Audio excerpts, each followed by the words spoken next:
Junior Board of Directors is proud to support Faribault Community Television. Hi, welcome to this month's edition of the FCTV News. I'm Catherine Donahue at Faribault ACE Hardware, and we are here to show you some of the things that we have ready for spring. It's on its way, and ACE is well prepared.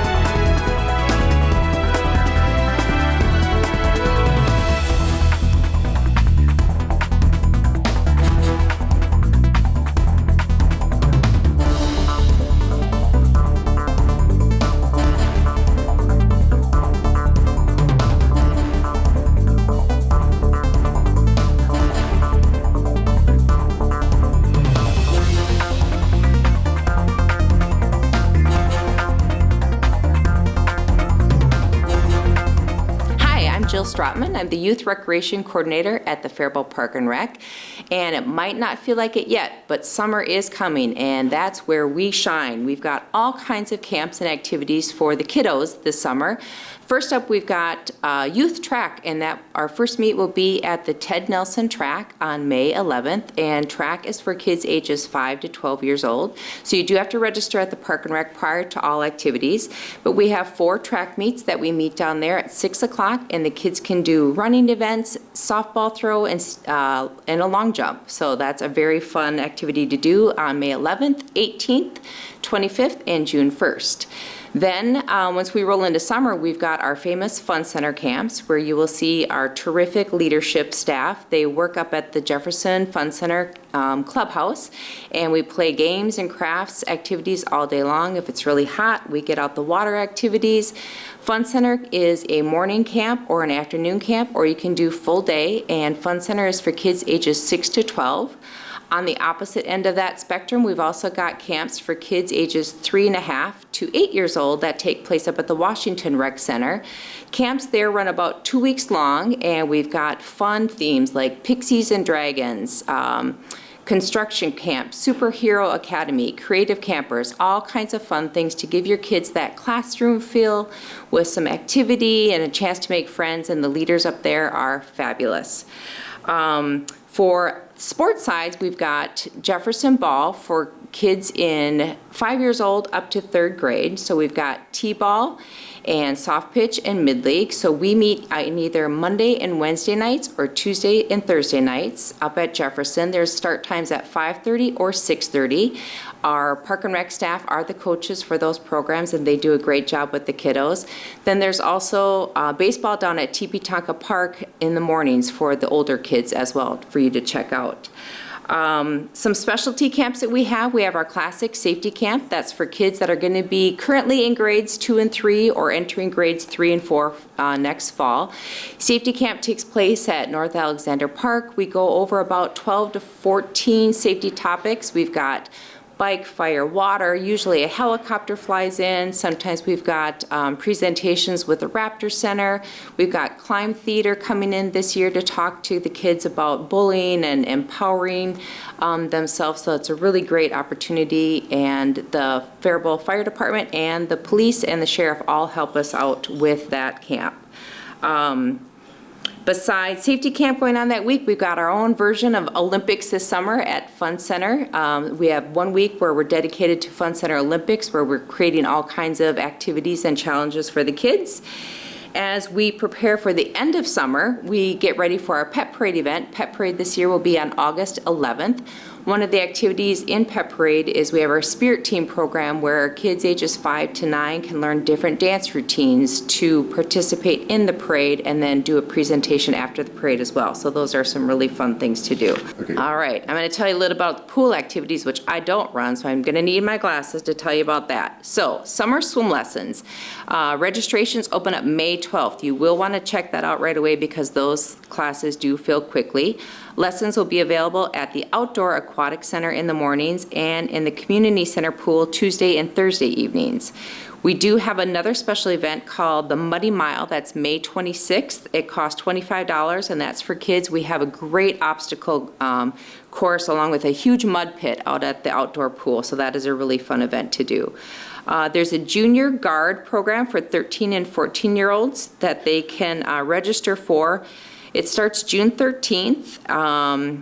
And that will be at the Faribault Family Aquatic Center as well. So that's a really great program to learn some leadership and kind of learn what it takes to be a lifeguard and work at the pool. And eventually, when you become 15 or 16 years old, you can look to get a job out there for that. New this summer, they're going to have a water volleyball league. It's going to be a joint program with the Northfield Aquatic Center. So there'll be teams of 9, ages 15 and up. They're going to be playing with 6, which you're going to have 3 females and 3 males, and that'll be Sunday nights with a cost of $120 per team. So that sounds like a lot of fun, actually. So water volleyball. The Family Aquatic Center opens up June 4th, so mark your calendar. June 4th and 5th from 12 to 5 starts the kickoff at the pool. So hopefully we get a nice warm summer so you can enjoy some days out there.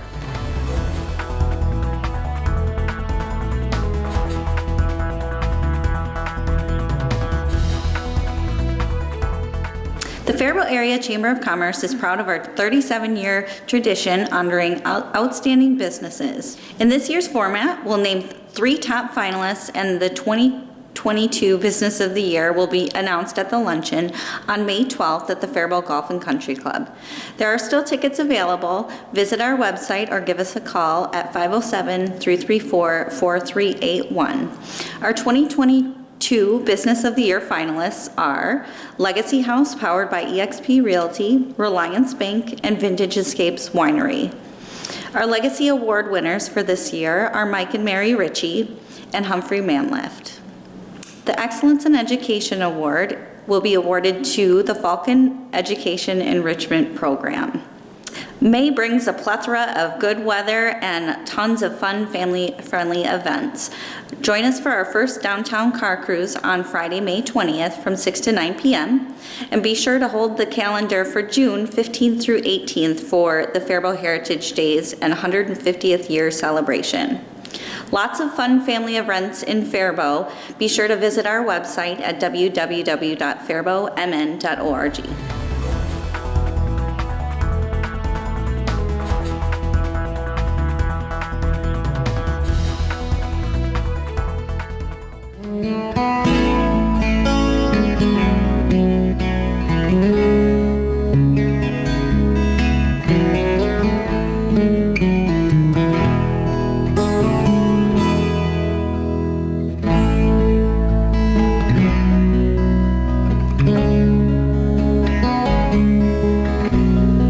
Welcome to the Rice County Historical Society. My name is Sue Garwood. I'm the Executive Director here, and I thought I'd share with you a little bit of some of our upcoming programming, specifically the events happening around Heritage Days here.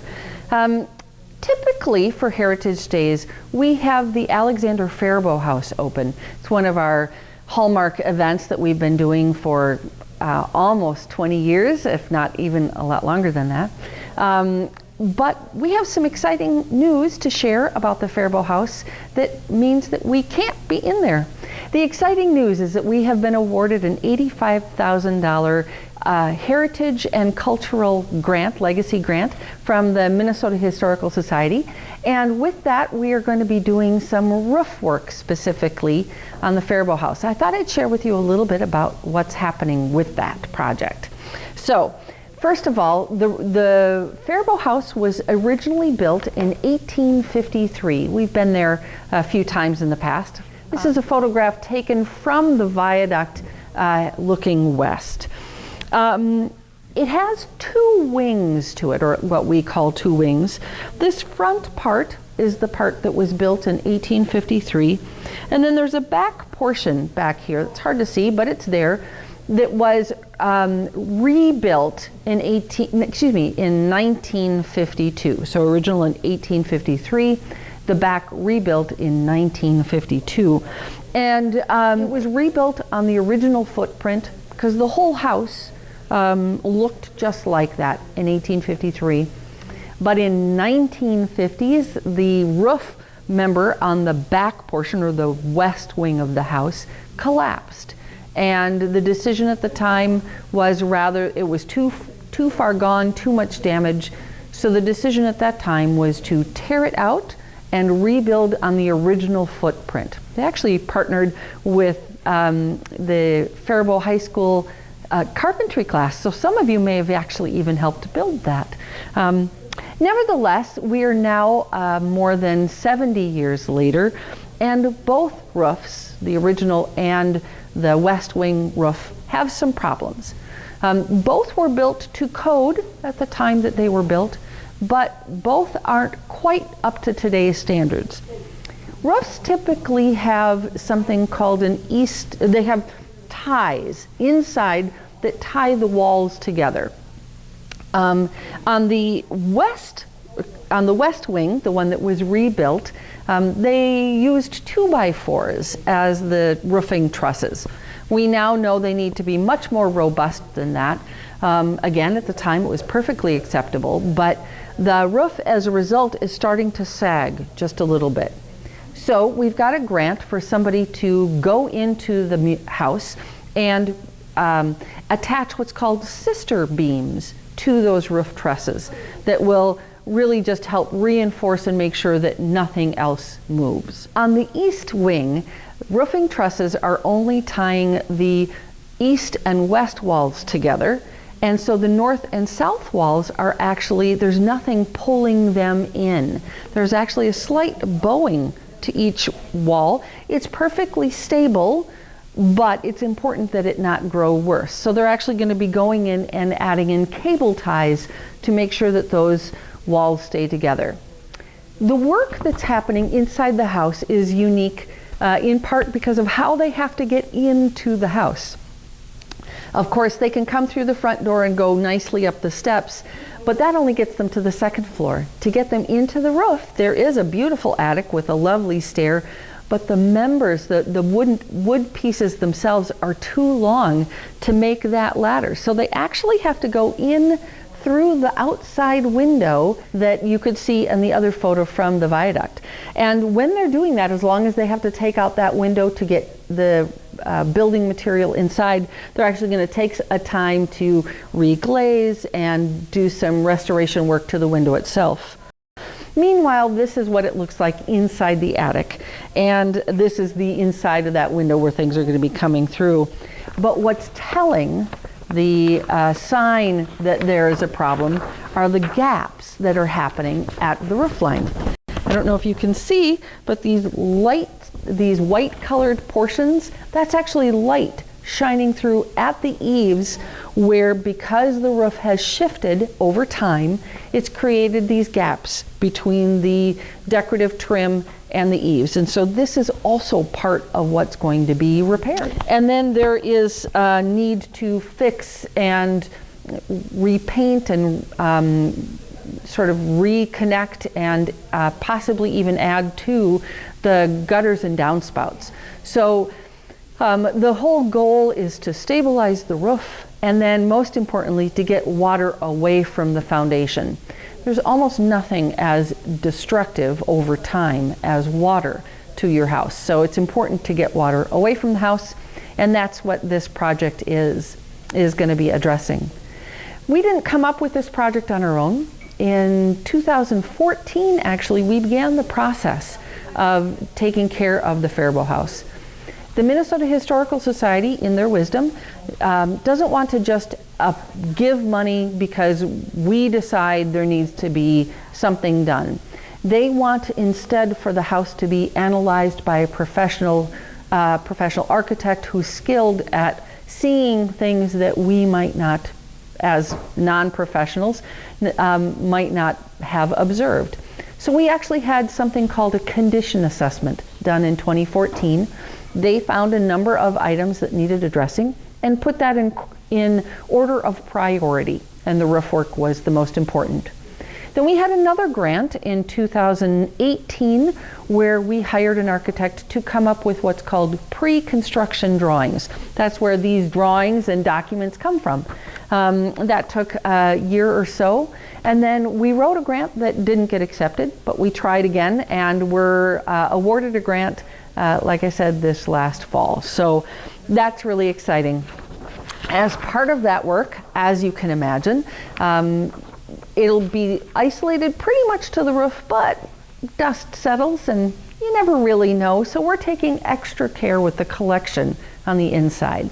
Lots are going to be draped. Some are going to be draped in cloth, others in plastic, depending on what they are. And a lot of them are actually going to be removed and temporarily relocated here to the house. All of that means that we can't guarantee that the house will be available to be toured during Heritage Days.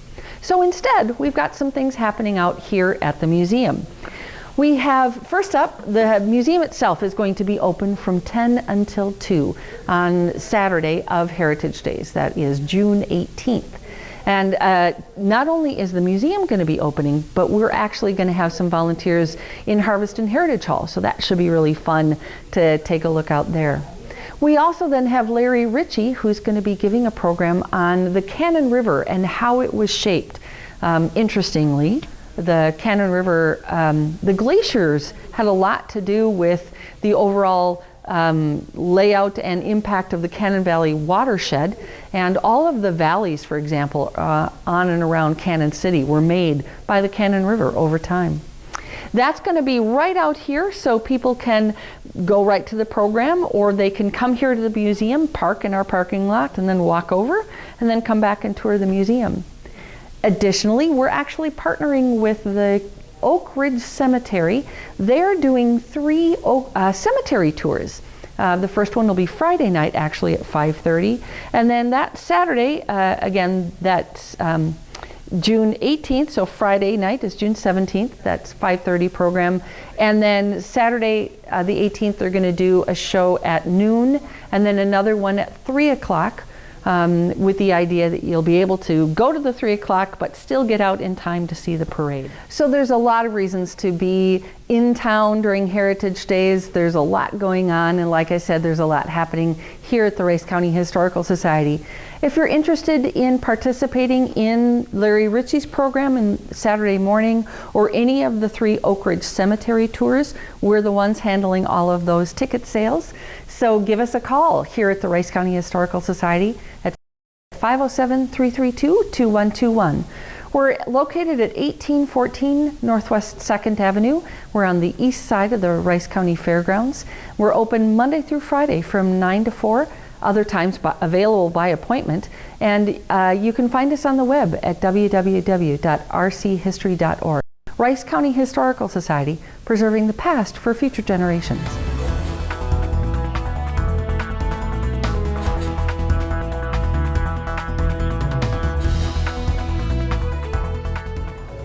Hi, I'm Jessica, the pharmacy manager at Hy-Vee in Fairboat, and today I'm going to talk to you about tick prevention. Hy-Vee here, we have a nice selection of bug repellents, sunscreens, and everything you need to get started on this summer that's hopefully coming in May here.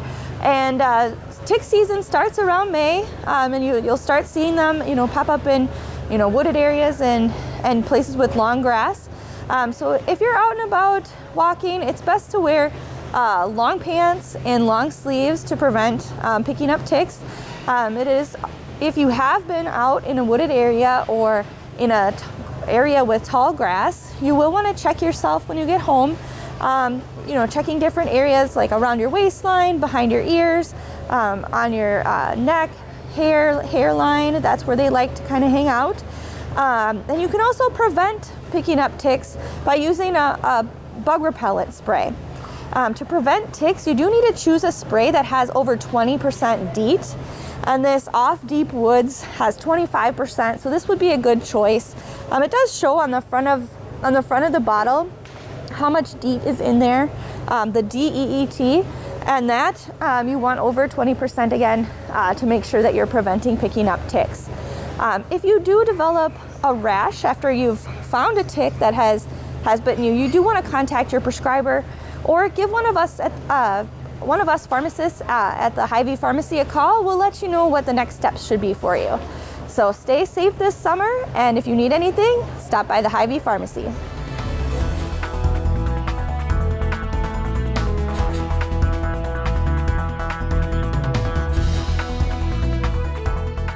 All right, welcome back. I know a lot of people have a lot of issues in the spring with getting their lawn, some patches cleared up because of dog spots or just general winter kill from our lovely winter. We've got all sorts of different kinds of grass seeds here. We have seeds that are good for a sunny yard. We have for high traffic, yards that get a lot of footsteps in them, shady areas. We have all pretty much any seed to meet your needs here. Some of the seeds are patch seeds that have a mulch, a fertilizer, and a seed in them, so you kind of get a all-in-one step. We have several different varieties of that, and if seeding is what you need, stop in at ACE and one of our lawn experts will help you figure out what you need.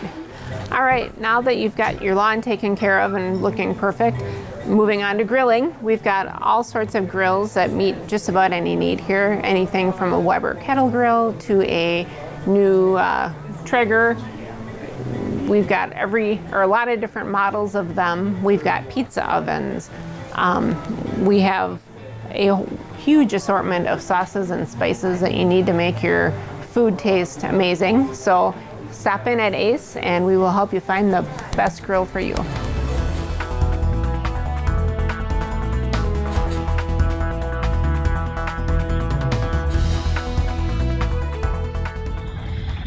Good afternoon. It's Thursday, April 21st at Riverbend Nature Center in Faribault, Minnesota.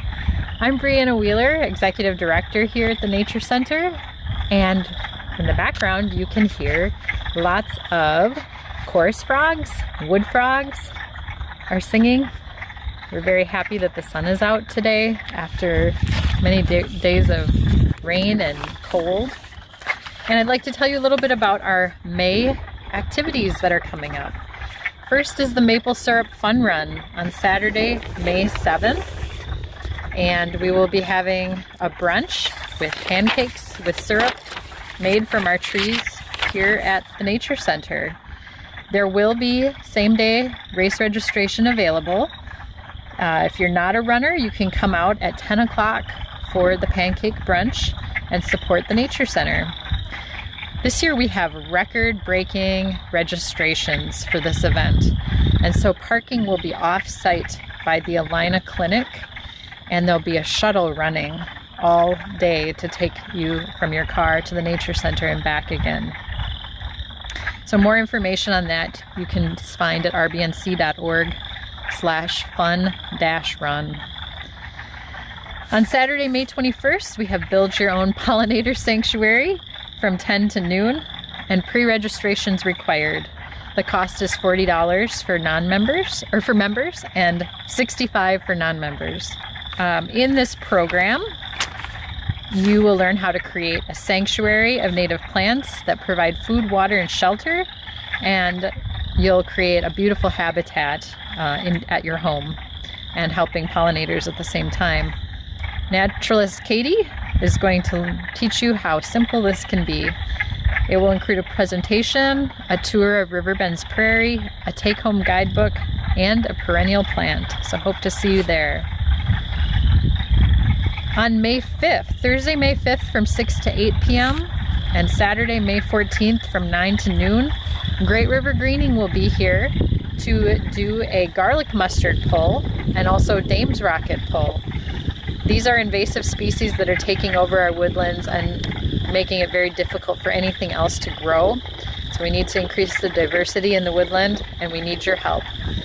This is a free event, and if you can go to greatrivergreening.org/events, you can sign up and join us in the win. All right. And let's see, we also have Little Sprouts, which is an early childhood program for a parent and child or grandparent and child. from birth to age 5. And these are educational exploration activities with different themes each week. May 10th is worms and mud, and May 24th is what's in the water. And these run from 9:30 to 11. The cost is $10 a child or $5 if you're a member. And finally, we have a great event, Lunch and Learn, with the Faribault High School Biology Internship Final Projects by the Faribault High School Field Biology Internship class. This will be Wednesday, May 18th from 6 to 7:30. It's free. It's open to all ages, and it's a lot of fun. Come and hear from students who participated in a year-long field biology internship here at Riverbend Nature Center. And you can find out what kind of cool projects they took on and what they learned. You can find registration links for all of these programs at rbnc.org/upcoming-programs.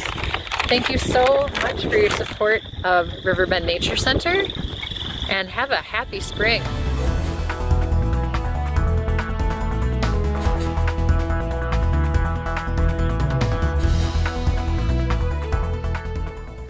Hi, Dr. Michael Ritchie Eye Clinic and LASIK Center. Thanks for joining me.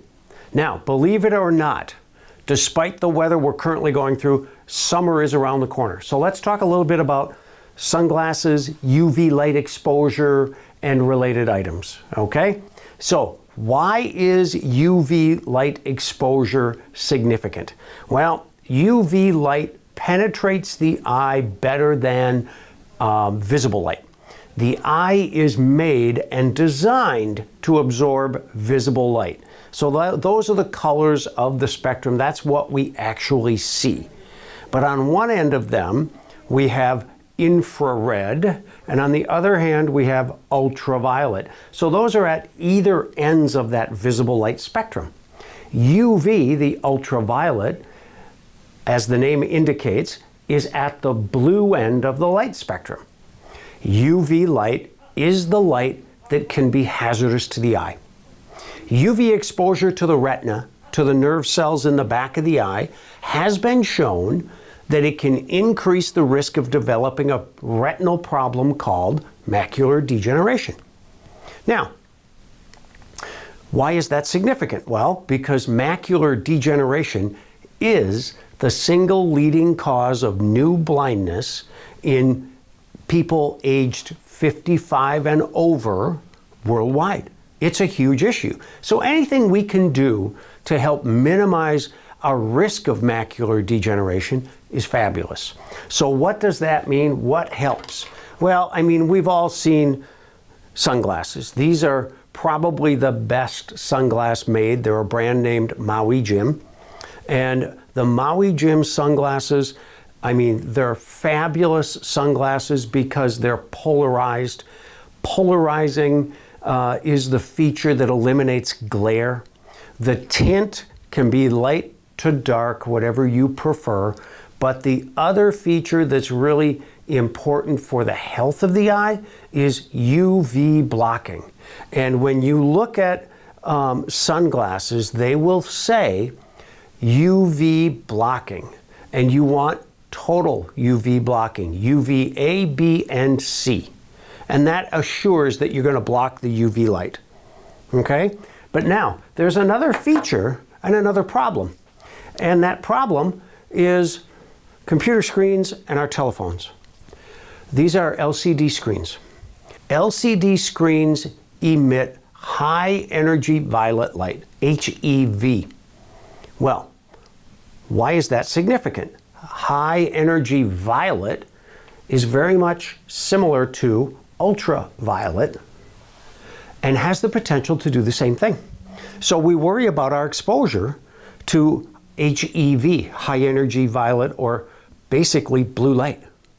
Now, let's talk about blue light and what it normally does, because there's blue light in that visible spectrum, but the reality is we only really encounter it at dusk and dawn. So when the sun is low in the horizon, and the way that the light enters our atmosphere, we get some of the high energy violet light, or that blue light, and it tends to send a signal to our bodies that it's either time to wake up or it's time to go to bed. So it's really important in our diurnal variation, our 24-hour cycle. It's a crucial indicator for the body. So when we start looking at screens that emit this same HEV or this blue light, and we look at our screens 8 hours a day, or we give our kids an iPad to send them to bed, we're disturbing the normal wake-sleep cycle. In addition to the potential of this exposure to near UV light, increasing our risk of macular degeneration. So what do we do about it? Screens aren't going away. How do we deal with it? Well, a couple things. One, you can download features on your computer, and this is a program that changes, it's like almost a pink filter that goes on your computer screen, and it's a program on your computer, so you don't have to go buy anything to go on your computer screen. It simply changes and it sort of blocks the high energy blue light that comes off our screen. That changes the color that we see, and it's very simple to do. But the other thing you can do is very simple as well. This is a pair of glasses, doesn't have a prescription, but the lenses block high energy violet light. So this is a brand that we sell at the Ritchie Eye Clinic called Peepers. There's a number of different brands. Now the nice thing about Peepers is they're not expensive. There's no prescription in there. So you can get some fancy frames, you know, some brightly colored ones, some more sedate ones, but maybe a little bit of pink on the ball, and use them as a computer glass. Now, it's especially important, I think, with our kids, because we don't know what 45 to 60 years of exposure to this blue light is going to do to our retinas. Computers haven't been around that long, so it isn't going to affect me nearly as much as it's going to affect my grandkids.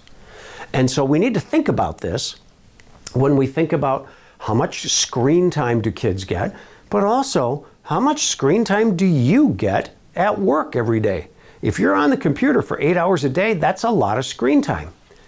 Take the time and take the opportunity to protect yourself.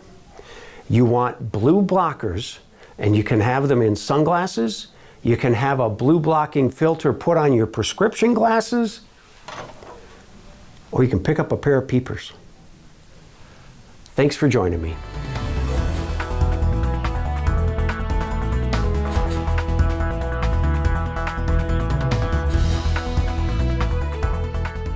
Hi everyone, it's me, Miss Denny, your favorite children's librarian.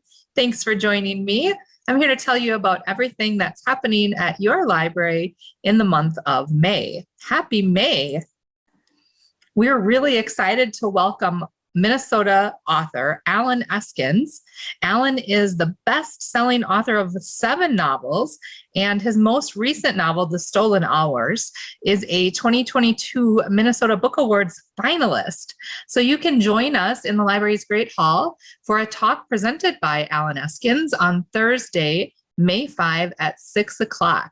We're really excited to present this program for you, and thanks to the Minnesota Arts and Cultural Heritage Fund for funding this program. Our Bike to the Library Week will be taking place in May as well. There you can see our director and our adult services librarian, Delane and Allen. They rode their bike to the library on a previous Bike to the Library Week.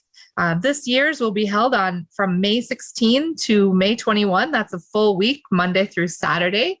Ride your bike to the library anytime during that time with your helmet, of course, and stop in and you can get a small prize. The library is also super excited to tell you that we are now checking out what we're calling adventure kits. We have many, many, many kits available and more will be coming, but adventure kits are things that, like a kit that has a variety of activities, hobbies, equipment, and adventures. They're for individuals, they're for families, and you can try something out maybe that you've always wanted to try. So some of the examples pictured here, we've got a disc golf kit, we've got a bird watching kit, there's a learn how to knit kit, and a cricket machine. And those are just a couple examples. There's many, many more. There's a juggling kit. There's a D&D, Dungeons and Dragons kit. There's a 3D printer. There is a magic trick kit. There's a ukulele kit, stuff for people who like to rock hound. There is all kinds and more are coming. So these adventure kits are available to check out in your library. They cannot be reserved, and they also cannot be renewed. You'll want to come in and check one out on a first come, first serve basis. We are super excited to bring back one of my favorite programs. This is Story Time with Keown Quintet. They will be presenting an outdoor story time concert here at our library on Wednesday, June 1st at 1 p.m. And the story they will be basing their concert on is from a local Minnesota author. I think you won't want to miss this. Now, this is another legacy program, so thanks again to the Minnesota Arts and Cultural Heritage Fund. And I want to also let you know that this program is intended for a preschool audience, and it will be held outside the library. And of course, everyone is welcome. So join us for that on Wednesday, June 1st at 1 o'clock. Your 5-minute bedtime stories will continue in May. That's where you can join me on the library's Facebook or YouTube page Tuesday nights at 7 o'clock for a quick bedtime story. Those are lots of fun. And if you want to go back and watch the archives, you can find those on our Facebook and YouTube page as well. Storytime Share and Tell has been very popular on Zoom. We'll be resuming again in May. If you want to join us for that, let me know and I'll get you the link. That takes place Wednesdays at 10 a.m. And then you should also watch, there'll be some outdoor story times popping up at your library, hopefully in May, assuming the weather cooperates with us. It's been kind of a rocky spring so far, so hopefully by May it'll be beautiful. Our Teen Advisory Board, or TAB as we call it for short, will be meeting on Monday, May 2nd at 4:30. TAB is for youth that are in grades 6 through 12. And if you are interested in applying to be a member of TAB, let me know and I will get you all the info that you need. Our 2 book clubs will take place in May. It's the last meeting of this school year, actually. So I hope you can join us. Books and Brownies is for grades 2 through 5, and Pizza and Pages is for grades 6 through 12. Both meetings, both clubs have the same assignment for May. It is to read any magazine of your choice. I like to do magazines in May because I love puns, but also it's a great way to highlight the fantastic magazine collection that your library has. So read any magazine of your choice and come prepared to share about it. Books and Brownies will meet Monday, May 9 at 4:30. Pizza and Pages will meet Monday, May 16 at 4:30. Registration is required for both clubs, so just let me know if you're planning to join us. We'd love to have you. First Chapter Fridays has been a big hit as well. You can find me every Friday on the library's YouTube or Facebook page. I'll be sharing the first chapter of a middle grade novel. And then if you like it, you can check out the book and continue reading the rest of it on your own. Those archived videos are also available. Just look for the playlist First Chapter Fridays. Alan's Ukulele Club, aka FUN, the Fairboat Ukulele Network, meets on the 2nd and the 4th Thursdays of each month, and they're always looking for new uke players. There are a few requirements, although you have to be at least 16 years old. You must have your own uke, your own tuner and music stand, and you should know how to tune, hold, and strum a ukulele, as well as be able to play at least 5 chords. And then if you have any other questions or you want to join the group, let Alan know. She'll get you all the information you need. And if you have never played a ukulele before, Alan also can help you out. Contact her to set up an appointment, and she'll give you some one-on-one tips on how to get started playing a uke all on your own. There's lots of great resources she can share with you. And then maybe one day you'll be good enough and you'll be able to join the fun group as well. And then I want to say a special congrats to the Cool family. Melissa, Doug, and Stan were the People's Choice Award winner for this year's Edible Book Festival. And they won with their submission of the Chicka Chicka Boom Boom replica. They did a replica of the cover. Very, very creative. All of the entries this year were fantastic. You can find those pictures on our Facebook page, and we hope to have you enter again next year. What a fun contest that always is. Last but not least, don't forget that your Faribault library is fine free. So don't forget to stop in and check out library materials and enjoy them without overdue fines. More information about that on our website. Any questions about anything I've said here or anything in general that the library can help you with, you can get a hold of us in numerous ways. Check out our website, our Facebook page, follow us on Instagram. You can give us a call or send us an email, or we'd love it if you would stop in. And don't forget to ride your bike to the library in May. You can also borrow a bike lock while you're here if you forget yours. Take good care, friends. See you next time. Bye-bye. First United Bank and the Junior Board of Directors is proud to support Faribault Community Television. All right, well, that'll do it for this month's edition of the FCTV News. We appreciate you taking time to see what we have here at ACE Hardware. Another spring project for a lot of people is to get some painting done. We have many different kinds of paint of Clark and Kensington, Royal, and Ben Moore paints, so that are all great products, and you can find the one to meet your needs. So we look forward to seeing you at ACE, and enjoy your spring.